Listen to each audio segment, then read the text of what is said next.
There's something very weak coming through.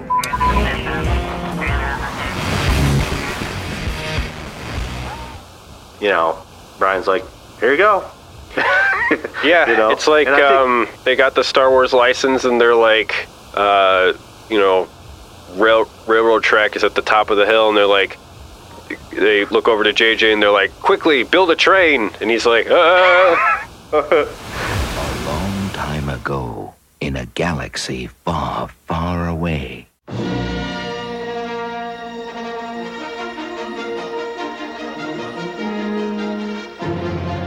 Hello, fellow Galactic listeners. I'm Aaron Julian, and this is WSTR Galactic Public Access, a Star Wars podcast.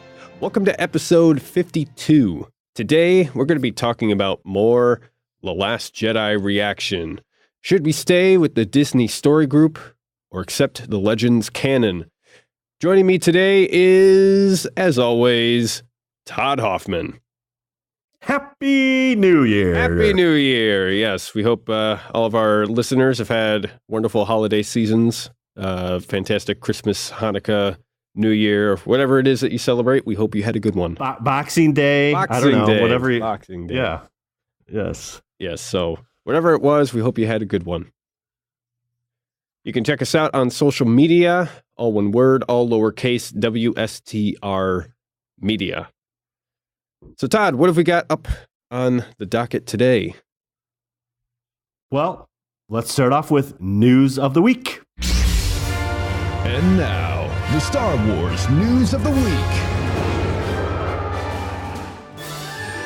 All right, first up, Disney, Lucasfilm, Star Wars, The Last Jedi, has cleared $1 billion worldwide, grossing in less than 3 weeks. So, yeah, Last Jedi pulled in $124 million globally on New Year's Eve weekend, with $52.4 million at over 4,000 domestic viewings and $68 million internationally during the Friday and Sunday period. So that basically makes The Last Jedi the 8th highest grossing domestic movie of all time, with $517 million and only $15 million behind last year's Rogue One in the 7th spot. So on the worldwide chart, it's now 24th with $1.4 billion, edging Universal's Illumination's Despicable Me 3, and currently at $523.2 million, with you'll see a significant jolt when it opens in January 5th in China, which is the final market it is opening. So they haven't even opened it in China yet. No. That is happening. Wow. They're like crazy for Star Wars movies. So, yeah, that's going to be insane. Yeah. So there was a lot of talk. There was a dip in between the 2 weekends. There was a pretty significant drop in the box office. But then this last weekend with Christmas and everything, or after Christmas, it picked up, and basically in less than 3 weeks, it made $1 billion. So I would say, I don't know how bad that dip was, but it's all relative because, I mean, it's sitting on a pile of $1 billion. Yeah. Well, and you know, and to be quite frank, I mean, the movie that it topped was Beauty and the Beast, which was also Disney. Yep. So not really, you know, too bad for Disney to say, oh yeah, we got the number 1 and number 2. They're having a pretty good year. Top grossing movies of 2017. So, there was a lot of, as the fanboys were crying out, and this is not my Star Wars, and, you know, it did take a drop in between opening weekend and the second weekend, but that third weekend was pretty strong. So, there you have it. Number 2 on News of the Week. John Williams himself announced the news to Variety that the present plan, and quote, the present plan is that I'm writing a theme for Han Solo, and John Powell is going to write the score, which he'll do brilliantly, end quote. And then he also goes on to say, his assignment is something I'm very happy about, he added. What I will do is offer this to John and director Ron Howard, and all the parties are happy with it. Then I will be happy. John Powell will complete the score. He will write the rest of the themes and all the other material, which I'm going to be very anxious to hear. End quote. So basically, Powell, who's composed a lot of different scores and was named the composer for the Solo movie. His last one was How to Train a Dragon, which was nominated for an Oscar. And so John Williams is going to add a little theme for Han Solo. What do you think of that, Mr. Aaron? Well, at least the music will be good. Hopefully better than the Rogue One theme, maybe. It's not unusual for soundtracks to have like one track contributed by the super famous guy and the rest of it just like by whoever. I'm thinking of Pirates of the Caribbean. I think the first movie was Klaus Badelt, who was like a student of Hans Zimmer, I believe.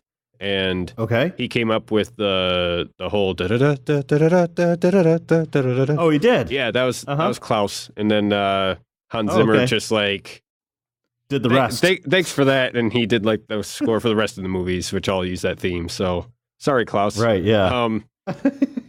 But it's interesting though. I think this is kind of an interesting step, like that Williams is still, contributing to one of the stories, so he doesn't have to do a heavy lift, obviously, with, he just has to come up with the main Han Solo theme and then lets John Powell do the rest, I wonder why he's not doing the rest. Is it because he's old? Is it because he's doing music for other Star Wars movies? I think he's already committed to do 9. So I don't think and again, to finish, 8 and then go right into scoring for Solo, I think is probably something that he doesn't want to do at his age, Right, so, right. Yeah. And I'm sure Disney wants to ring him out for all he's worth before he croaks. Please score every Star Wars theme that's in your head, and then we'll just use it and have other composers just rip off of it. Yeah. So I don't know. And then next up, we did lose somebody in the Star Wars universe. So Alfie Curtis died at the age of 87 on Tuesday, 12/26. And you might ask, who is Alfie Curtis? Well, he was a London-born actor, and he played the infamous Dr. Evazan from Star Wars New Hope. He is the basically what you would call the plastic face ugly dude next to Walrus Man in I New don't Hope. like you. My friend doesn't like you either. That guy. I have the death sentence in 12 systems. That's the guy. That's the man. guy. And he Alfie Curtis didn't make a cameo, but his character, Dr. Evazan, made a cameo in Rogue One as well. That's right. So, That's right. Yes. Yeah. So, that's a loss. That's again, another bit character in the Cantina, but a very famous one. And we, us Star Wars fans, like all the ones that don't say a lot of lines. And he had a great face. Yeah, that's true. And I have one more that literally just happened. So, are you familiar with John Mayer? Refresh my memory. He's like a pop singer, pop electric. He does John Mayer. guitar. Yes. I'm John well aware Mayer. of him. Yes. So he literally is starting a trend on Instagram, and it is called the Kylo Ren Challenge. Oh boy! So you might ask, what is the Kylo Ren Challenge? John Mayer, not really known for Star Wars lore, but apparently he took a picture, he took a selfie of himself with high waistline black pants. Are you serious? With no shirts. Yeah, with no shirts. And in like a day, it has gone gangbusters on the old Twitter and Instagram. Man. I gotta look this up. So everyone's joining in. So hopefully, I don't know. might start a new revolution. So a lot of people are taking selfies with high over the waist black pants and no shirt, and it's all the rage. Oh my goodness! So does it have to cover the belly button like that high waist? It does. Oh my goodness! He looks like a goober. Oh, that's hilarious! Isn't that hilarious? So God, you got to post that on our socials. I will. And he has like this serious, like dead-eyed look in his face and crazy hair. Just oh my gosh, just like amazing. Kylo Ren. Oh, that's fantastic. So again, I know you're not a big fan of social media, Aaron, but these are gems. That's a gem. Oh, that's yeah. like a gift. That's a gift that keeps on giving. So, yeah. I mean, I'm looking at dudes of all shapes and sizes contributing to this, and that is just amazing. I know. So there was a lot of fanfare about and Ray makes a comment. Obviously, when they're doing their Jedi Skype talk, it's like, could you put on a tunic or something? And yeah. So now it's all the rage. Oh, that's hilarious. So on that note, that concludes the news of the week. And now for our feature presentation. Moving on to our main topic. Are we better off with a clean slate that Disney did, or should we have stuck with the established Legends canon?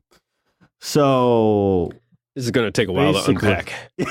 Yeah, this could be a little bit to unpack, but I guess there's the reason that I'm posing this question, Aaron, is that very recently Rian Johnson basically came out and said that in fact it was he did a Directors Guild podcast, and so there, other directors ask the directors of current movies that are out, certain questions. It wasn't very long. It was probably like half an hour or whatever. But I think it was Spike Jones that led the discussion and basically asked Ryan a series of questions.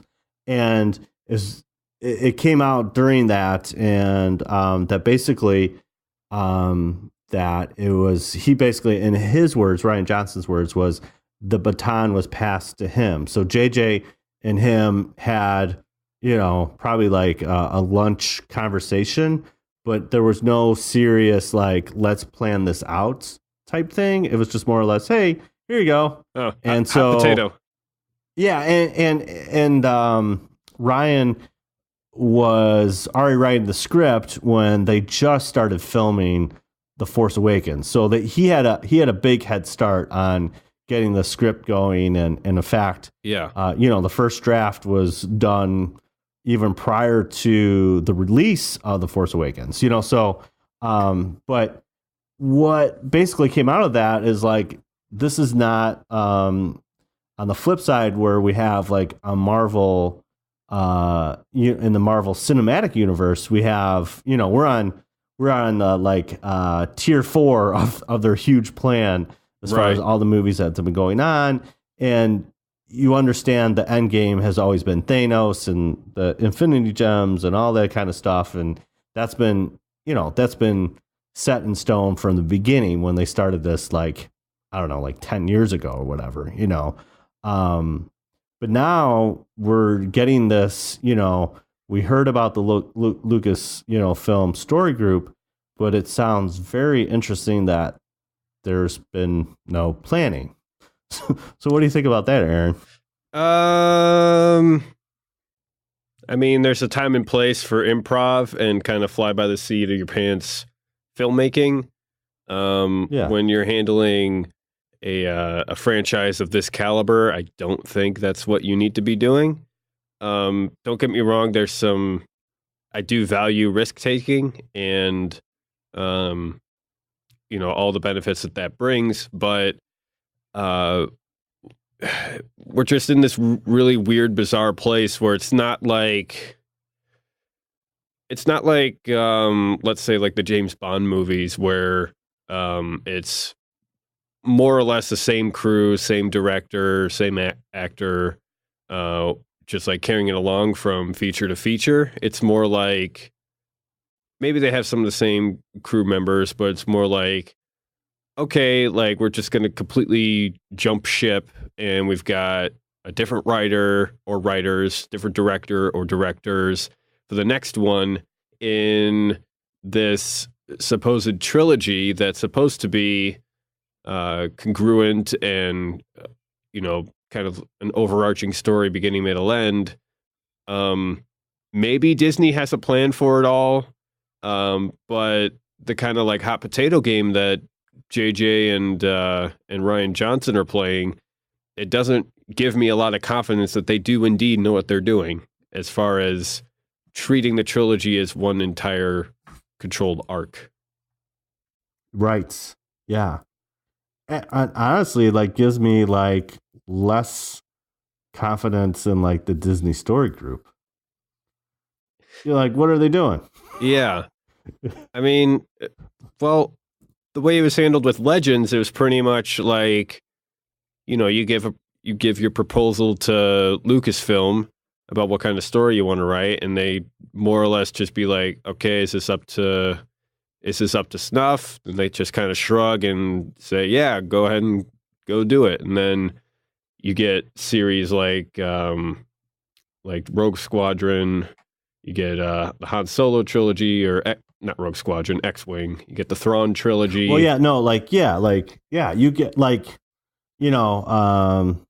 right. They can, when Disney bought Lucasfilm, they basically said in April 2014, bye, like Legends is gone, and we're starting with a clean slate. So obviously, like for me, that thread, like 95% of the books, I'm like, oh man. Yeah. And you get it in a sense, but like, because like if you run into continuing, like if you're trying to continue the story and trying to make it fresh, you run into a lot of landmines, and you have to almost figure out like, well, am I going to take one of those series and make a movie out of it?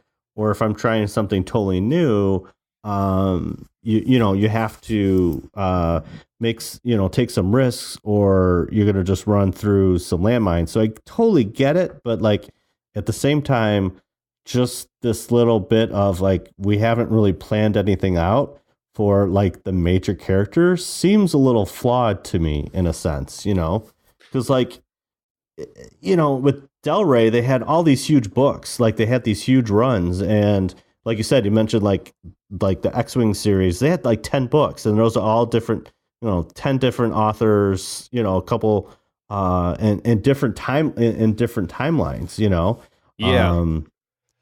That like the three at the end that they had, the three big ones were, they had the New Jedi Order, which was set like 25 to 40 years after New Hope.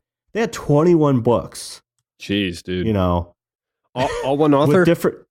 All different authors.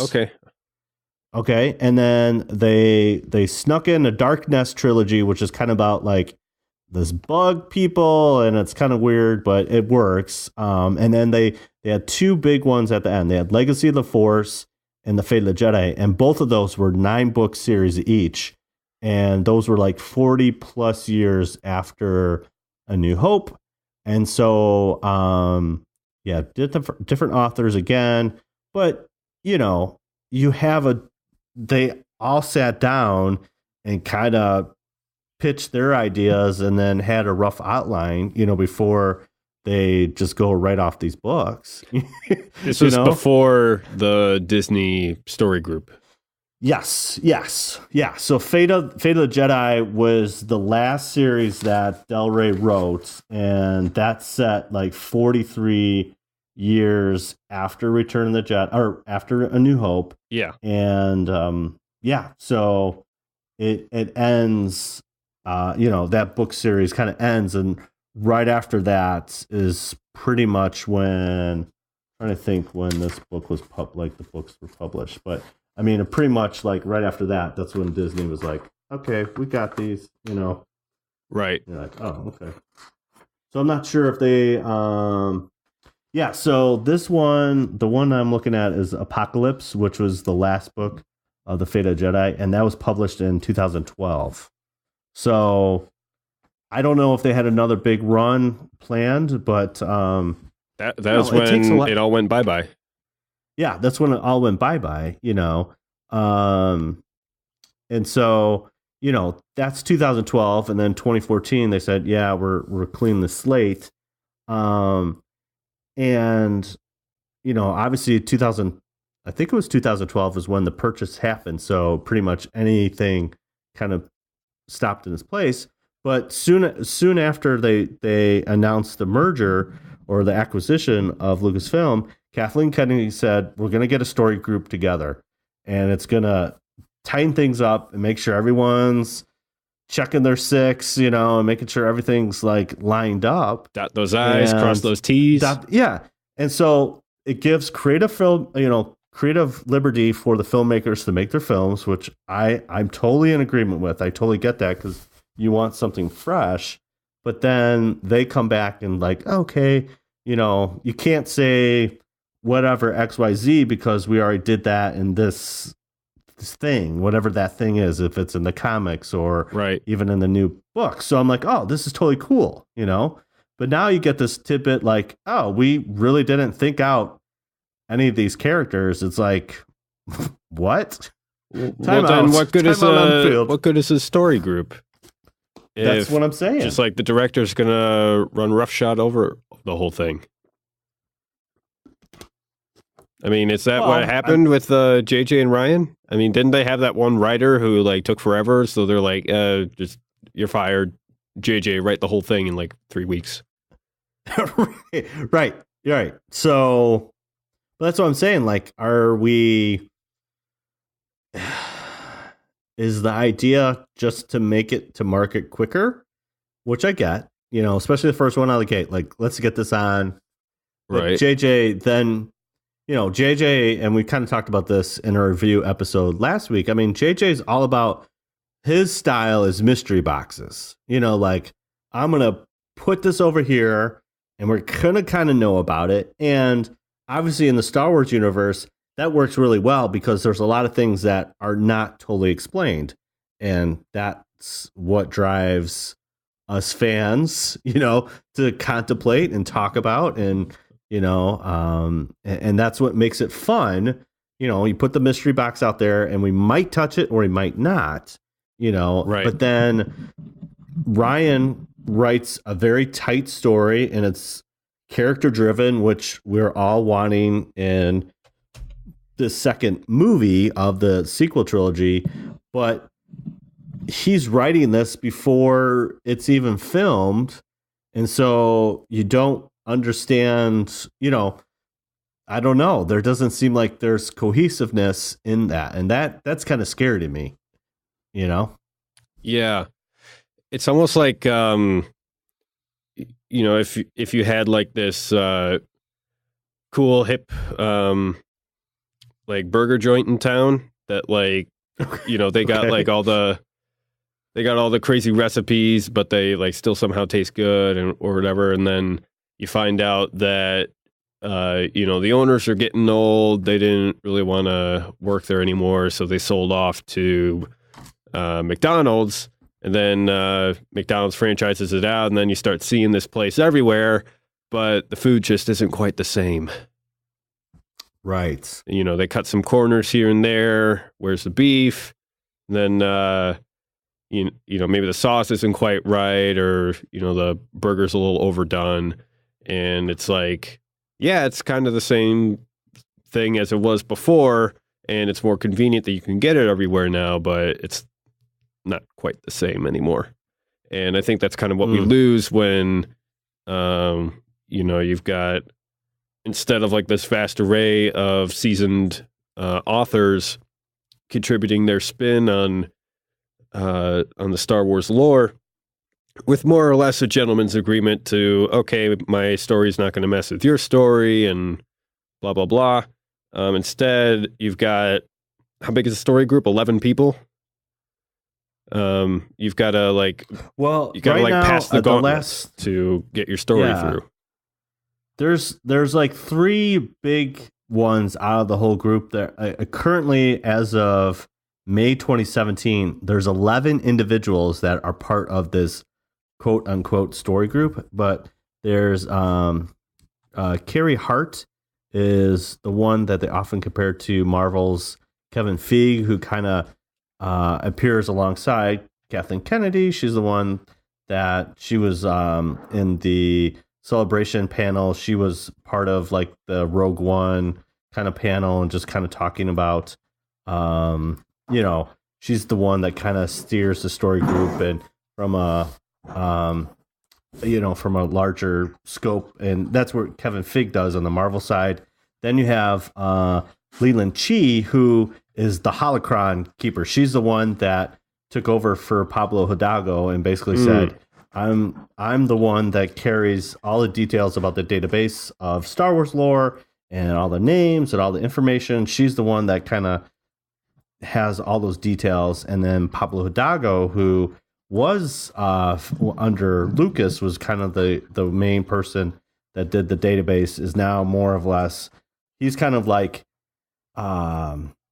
he works with the authors and kind of works with them and does all the canon check. And then he kind of also has a huge presence on Twitter and really interacts with the fans and all that kind of stuff. So, okay. I was about to say they had better hire him for something because there's this great big like encyclopedia of all things Star Wars, like put together by Pablo that is just insane. And he's done a ton of other reference stuff too. And it's like, you can't just toss old man Pablo out onto the street like that. No, you gotta do him right. Yeah, I mean, and he was the one. He did that like on the side. He kind of kept his own thing, and he had so much knowledge about it that Lucasfilm like actually hired him, which is awesome. It's like that's awesome. That wasn't So he kind of created that, and then he kind of ran with it. During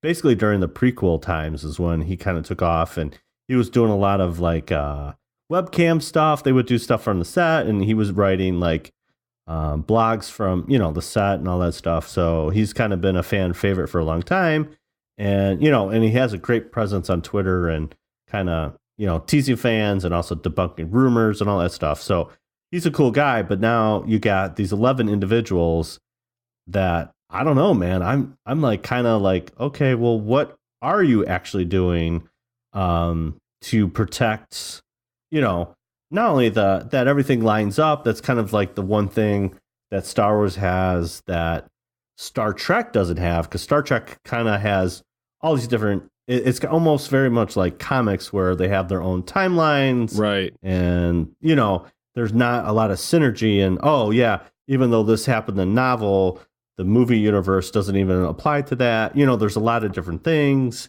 and with Star Wars, even from Legends and now in this new canon, it's all one timeline. It's flat. There's no like, this is a separate, this is like, what's the thing called in, the multi-universe, like in DC, it's like, no, there's one universe, one timeline, and the basically the zero date is A New Hope, the battle, the Death Star, A New Hope. That's the, and anything that happens after that, this is what's happened, or anything before, and we kind of get one continuous timeline, which is fantastic. From a fan perspective, it's like, okay, I know, where is this happening? What's happening? It helps drive the story and drive where those characters are at. But the fact that you're telling me that Kathleen Kennedy and JJ and the story group didn't sit down and, like talk about it. Well, and then the fact that they hired Rian, totally great hire, like, he's going to write the second one. You guys didn't sit down, regardless. I'm sure they did. They had to, but I mean, what was discussed? What I wonder what changes were made to Ryan's script. Maybe it was even more like out there and they had to like reel him in. Or was anything changed at all? Because from the sounds of, if Ryan is to be believed, that he and JJ just kind of sat down over Denny's and JJ was like, hey, you just do whatever you want. Story group be damned. And it's like, oh, okay. Is it really as simple as that? I don't know. Yeah. I don't, and I don't know if we'll ever get that information, but as these things progress, I mean, we're only a couple movies in, obviously, and it just seems like, oh, we didn't have cohesiveness, or we didn't talk about, like, did you guys kind of flush out Ray's arc, or did you just say, I think the biggest one, obviously the biggest gripe right now that's going on is Luke Skywalker. Okay. Yeah. It's like, hashtag not my Luke. Yeah. It's pretty much trending, pretty heavily on the socials. So yeah, what is that? What is, why are people so upset about that? So, in the Legend series, what basically happens is, Luke establishes the Jedi Academy. He's got a bunch of Jedis. He gets married to a really cool chick called Mara Jade. And they have a son, and everything's happy. And, he's teaching Jedi and leading Jedi, and, through like the series that I was mentioning, he's the main dude. He's, in the new Jedi Order, they got these outside forces that are called the Yuuzhan Vong, and they're really bad, and you can't see them in the Force. And, Luke's in the middle of that, and he's trying to help them out, And obviously the last two, the Legacy of the Force and the Fate of the Jedi, they kind of say in the title, he's transitioning, him into, the new Jedi, which is kind of what we're seeing obviously in the new canon, but, he's still, in the middle of it. He's in the thick of it. He's the kind of Grandmaster Jedi. Right. I think what people have the most problems with this new Luke that we see in Rian Johnson is he's kind of a recluse. He's not engaged. I think that's the biggest gripe. Everyone's like, what's this dude doing on the island? Yeah. And I think, and there's a point to be made that, the Luke of the original trilogy, no matter how bad things got, he always had hope for the future and could see the good in everybody, even Darth Vader. Right. And was able to redeem him because of that. And, fast forward the clock 20, 30 years, and all of a sudden you have this guy who's been disillusioned to the world and very cynical and basically just like wanting to give up, and he's lost the romanticism that the Luke Skywalker legend has. And yeah, to me, like that makes sense as an arc.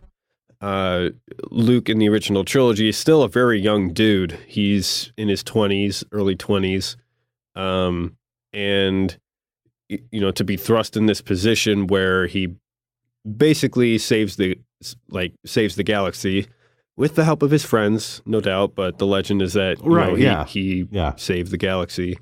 To have that much like street cred just like thrust upon you at that young age, like it can really mess with you. And it absolutely maybe brought him the kind of attention and fame he never really wanted. Or couldn't handle. And they explore that in The Last Jedi between like Luke the legend versus Luke the actual person. And correct. this is my speculation, but I believe as Luke learned more about the history of the Jedi, history of the Jedi Order, especially in the Clone Wars, and how it led up to the betrayal of Anakin and Order 66 and all that, he had to have realized all my heroes that I heard about with the Clone Wars and that I looked up to, they were all kind of elitist assholes, and they kind of deserved to cave in on themselves because they taught so strongly that fear is the path to the dark side, and yet there was nothing that they feared more than the Sith.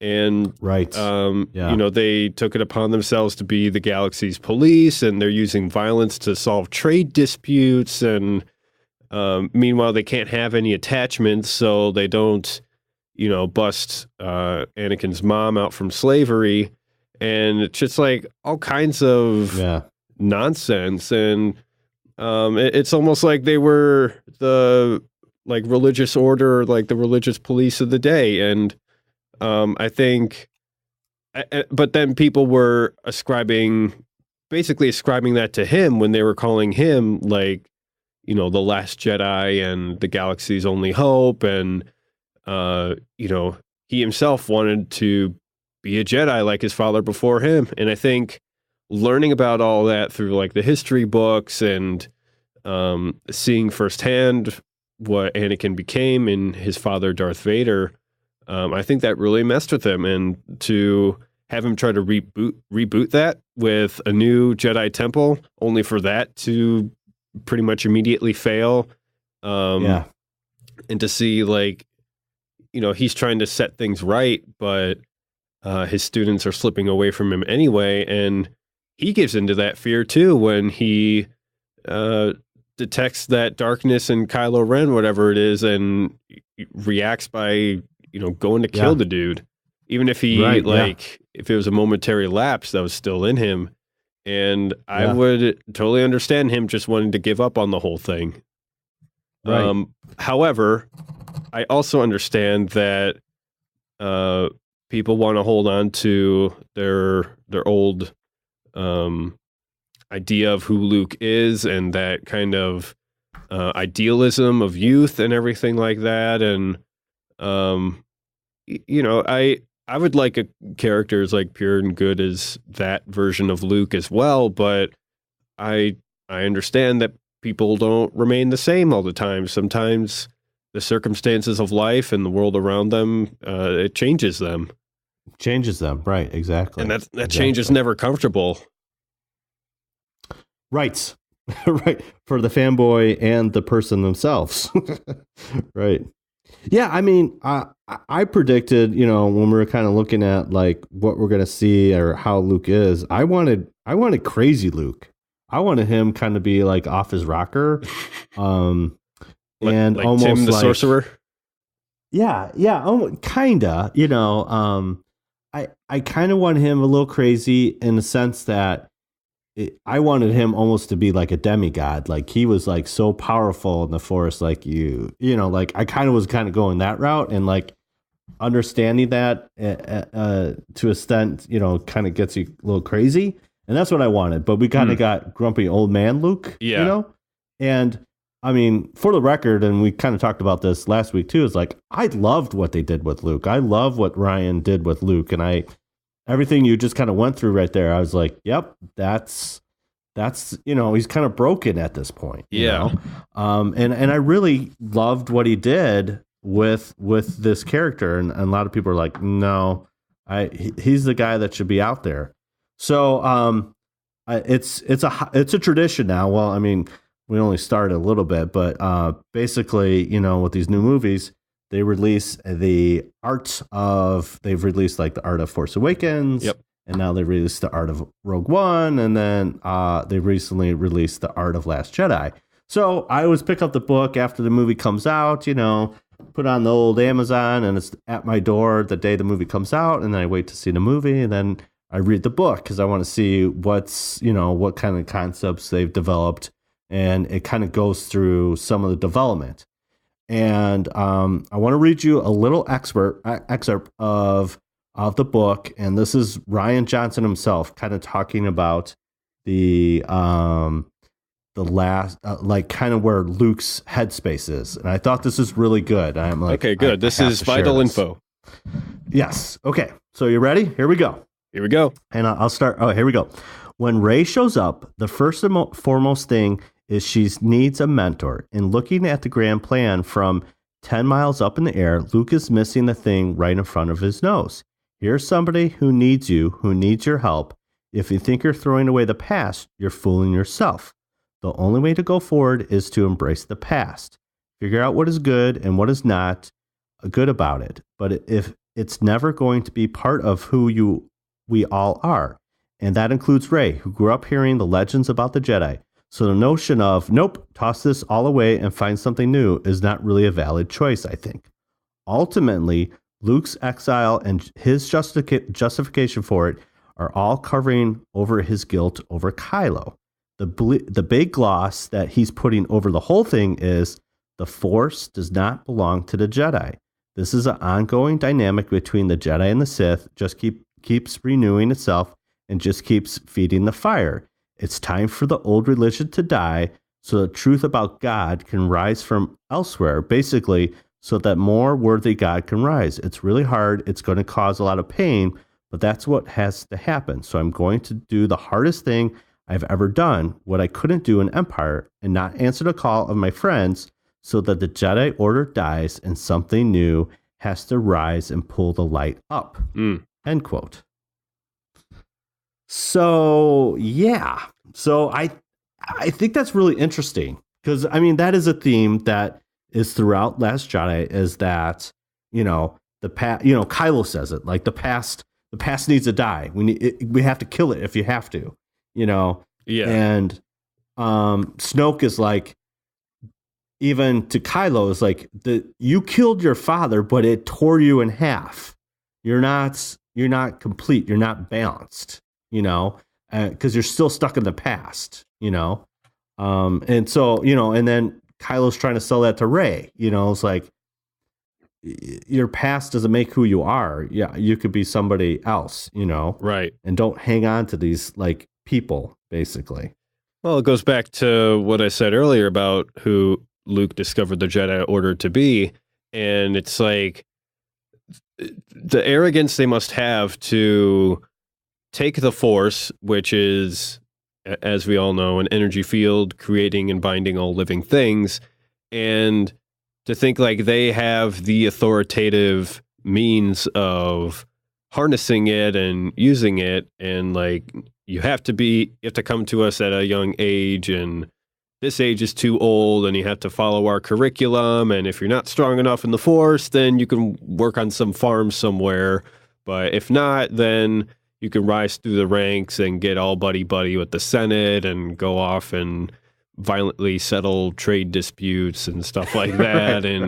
It's like part of what I think The Last Jedi does that it's amazing is that it changes our understanding of the Force to, no, it's not some kind of power that you seek to absorb for yourself like the Jedi Order did. It's something far greater than yourself that you're carried along and that you've got to tap into, but it's open to everybody who's willing to seek and find it. Yeah, right, exactly. Right, and in his second lesson to Rey, he kind of says that, like the Jedi Order created Darth Vader, yeah. But then Rey counters that and says, well, but you also stopped Darth Vader from continuing that reign, because you saw the good in people, and I think that's where most people are hung up on is like, why would Luke like quit? Yeah. And part of that though, I kind of go back to Return. He, there's we've seen the movie a million times, and I think that's also part of the problem is like the original trilogy we've seen so many times. It's like, it's so ingrained and it's so hard to see something new. It's like, I don't know if I like it. But basically, he cuts off Darth Vader's hand. He looks at his own hand that's currently a robot hand and says, wait a minute, I'm turning into the thing I saw in the cave and Empire. I'm turning into the thing I'm trying to stop, And then he defiantly turns to the Empire and says, I'm not joining you. I'm a Jedi like my father before me.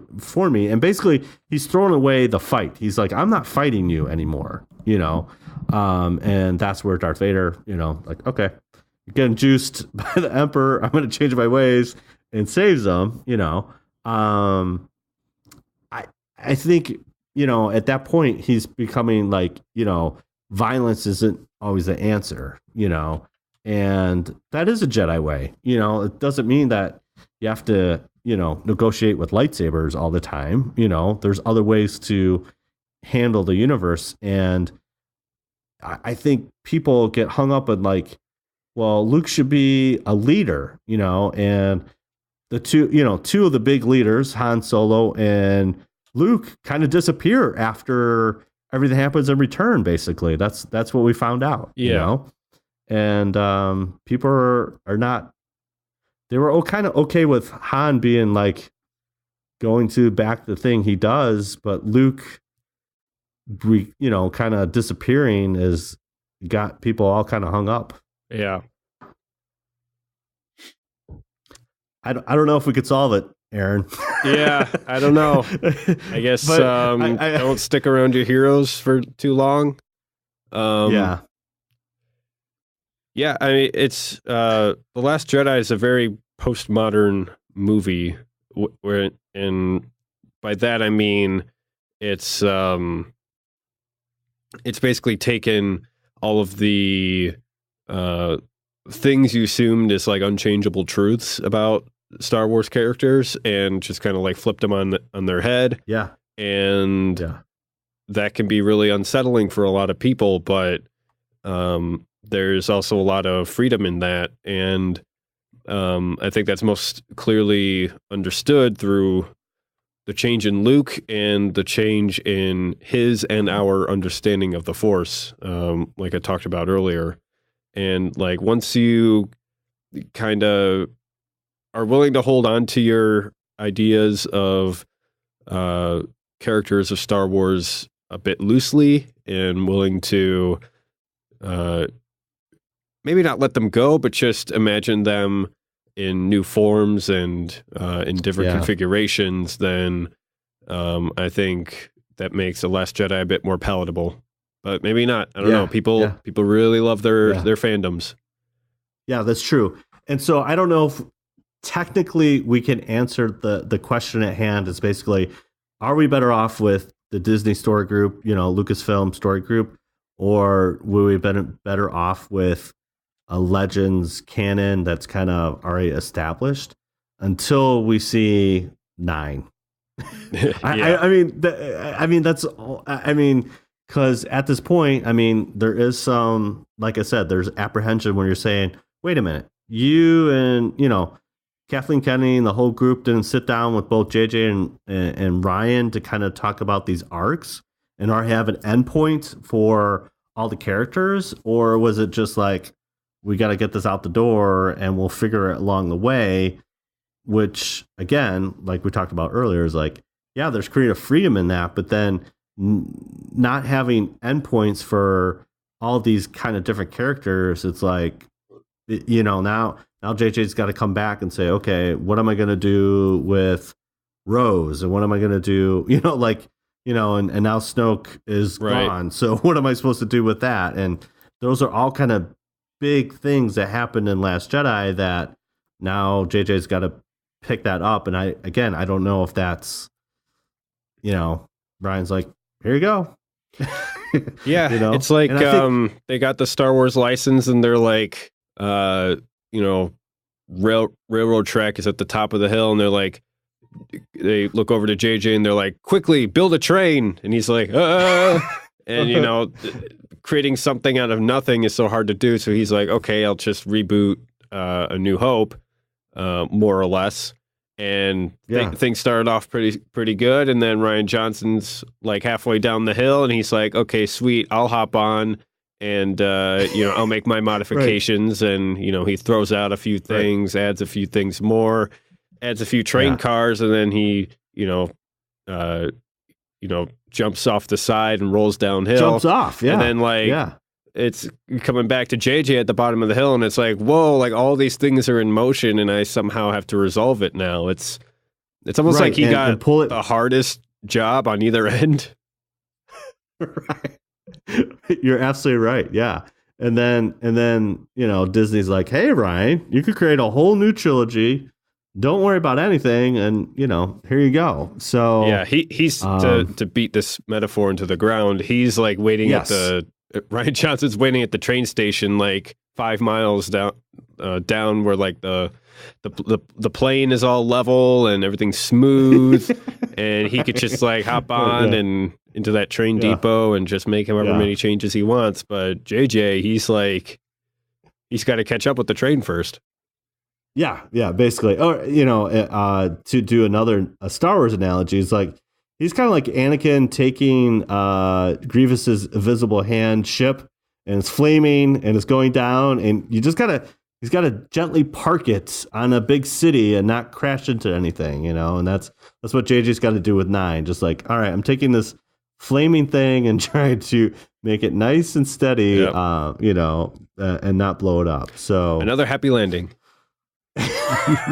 Oh man, there it was. Yep. So I think this is something that we could definitely continue to talk about for a long time. So, but it's definitely the hot button topic. Like, as far as like, especially with Luke. There's other things that obviously we talked about even in our last episode. And just to review, there's a lot of things with a plot, but at the end of the day, there's people are really hung up on the Luke thing. So, but so I hope, however this current trilogy turns out, I hope the next one, is thought through beginning to end before they start shooting anything.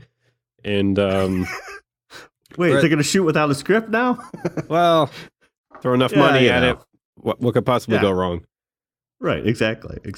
Yeah, so, I mean, the story group is starting to sound like the whole Marvel treatment. Not sure if I like that. Not sure if I like so few people being like the gatekeepers to all of Star Wars, and if they are, what happened with Rian Johnson. Okay. So, I don't know. Right, when you say Marvel treatment, though, that's a well thought out, phased approach. Are you just saying Marvel treatment as in like with the jokes and that kind of thing, or kind of like to me it's more along the lines of we got to introduce this character at this point and this character at this point, so this story has to do this and this story has to do that, and that idea is a bit too outside the lines, so we can't approve that kind of thing. I don't like like the High Council kind of like, oh, you want to write a Star Wars novel, huh? Well, it's not tying into where we want the movies to go in 12 years from now, so afraid we're going to have to say no, that kind of thing. Yeah, got it. Okay. I get it. Less of that, more the Netflix approach where it's like, oh, you have a good idea, you got a good script, here's some money. Go have fun. Yep. See you in 6 weeks. Thanks. But Disney is absolutely not that. So yeah. It's somewhere in between, basically, as of right now. So we'll see. All right. Moving on to Cantina Chat.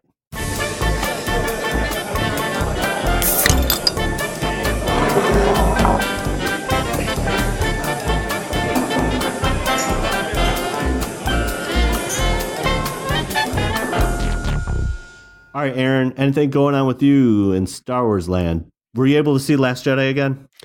I wasn't, but I will tell you this. I have two Cantina Chat items this week to make up for my usual 0. First of all, Chicago, along with much of the Midwest, resembled Hoth this morning as I went to work. It was 7 degrees Fahrenheit below zero, and wind chill factor was minus 19. It was very cold. My fingers were going numb through my gloves, and I had to do the whole Luke, like, wrap the scarf around the face thing. Nice. But I made it. And then You made it. Yeah. Second thing is this weekend I was at home for New Year's weekend and managed to play a wonderful round of the X-Wing miniatures game with my brother. It's really quite cool. It's a tabletop thing. They sell you pre-painted miniatures with different cards and stuff like that, and basically you maneuver. The whole thing's about maneuvering. You got to maneuver your ships, and different ships have different move sets available to them, and they come on these like clear plastic stands, and you actually move them around based on like these pre-printed cardboard guides that are like 45-degree turns and 90-degree turns and straightaways and stuff like that. Yeah. And as far as like attacking and hitting, there's different like counters and attacks and counterattacks and defenses you could have, and you can upgrade your ships in different ways, and it gets really quite deep, and but it's still like a fast-paced game once you get going and learn the rules and everything. And nice. Me and my brother, we had a lot of fun. I beat the snot out of him, but I'm sure Fantastic. according to him, he went easy on me and gave me like really good starter pieces because I was just learning, and I don't know about that, but if you have the game on Steam, Tabletop Simulator, apparently there's a mod on there that gives you all the pieces for the game, so you can it's if you're not familiar with Tabletop Simulator, it's a game that lets you basically play tabletop games online multiplayer with different people, and there's different mods that give you different tabletops and pieces and miniatures and stuff like that. It gets quite extensive.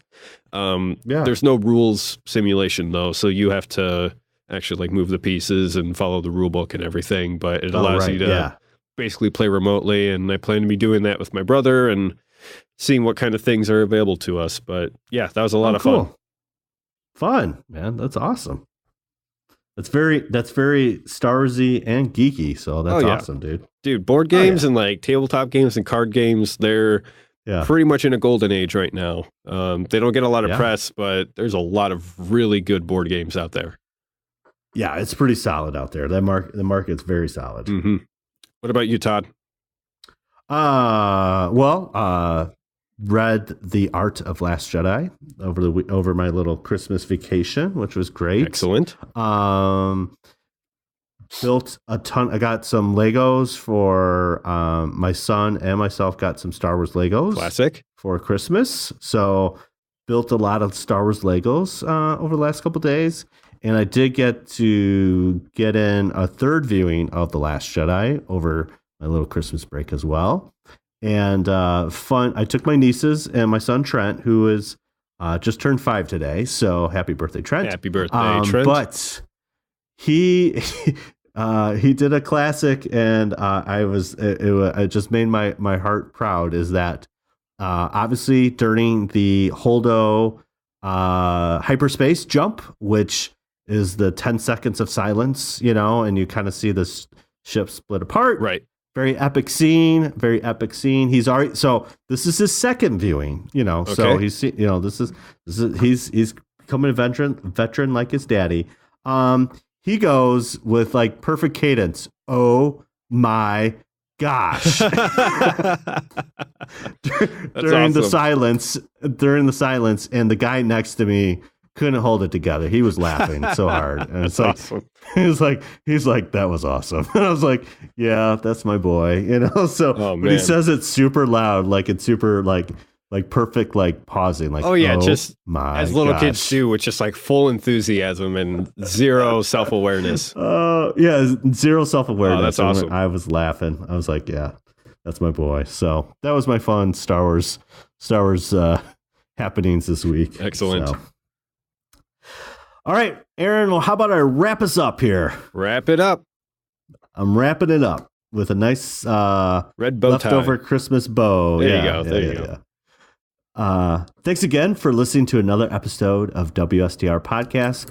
Once again, check us out on the social media, WSTR Media, all one word, all one lowercase. We don't hear from you, so comment, tweet, rate us on iTunes, email us at wstrpodcast@gmail.com. We also have a voicemail, so you can call us at 630-557-WSTR. That's 630-557-9787. So leave us a voicemail about your thoughts about The Last Jedi, or how you think the Disney Story Group is doing, or you want Legends Canon, or whatever. Just drop us a voicemail, and we'll play it on an upcoming podcast. So now you know all the ways to get a hold of us. Next week, I think we'll be talking about predictions. Did we get them right in The Last Jedi? Now, this is podcasting. Yeah. Happy New Year. It's Hoth all over again. Get me out of It here. is. Get me out of here. They should give me like a tauntaun I can slip into, like a jacket.